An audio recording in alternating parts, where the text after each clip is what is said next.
عليكم ورحمة الله وبركاته.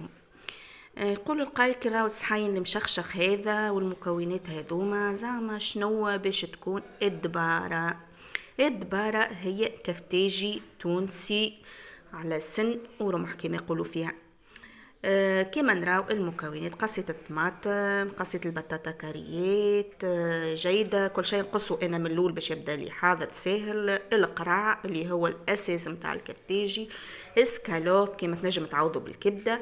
عملت تحويره عظم، 5 جرينات فلفل. هذوما الكل المكونات باش نقليوهم، ومن بعد باش يصير الميلانج كما تراو فيها هاكا. حطيت الطماطم لهنا فوحت، عملت لها شويه ثوم وشويه فاح وشويه كركم وملح، وحطيتها تطيب على روحها. شويه زيت كما العاده، وتحطها تطيب على روحها في الماء نتاعها. ما زدتهاش الماء جمله، ديجا هي بطبيعتها باش تقر الماء نتاعها. دون طون نحط المقلة بالجنب. حطيت البطاطا التقلي، توا ساهل كل شيء خاطر كل شيء عندي حاضر مقصوص. عملت كحويرة العظم هذيك، بعد قليتك لقرينات الفلفل هذوك ما باش نقصوهم. توا حطيت سكالوب نتاعي زاد كيف كملت طيبت الطماطم، حطيت سكالوب وفوحته شويه ثوم وكركم وتابل وزيت، وكيف حطيته يطيب. كملت لهنا قليت القرع نتاعي ذاك باش يطيب بالكدا، وكاسكالوب ساي محسوب حضر.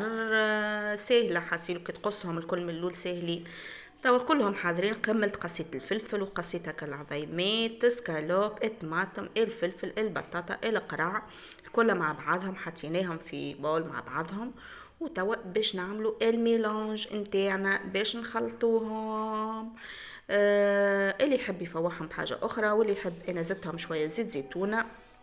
وتوا البلا متاعنا حاضر يشهي، الريحه بنينه ما نحكي لكمش. البنه موجوده صحيح، هو الكفتاجي يعني الكل مقلي في الزيت، اما الحق بنه على بنه.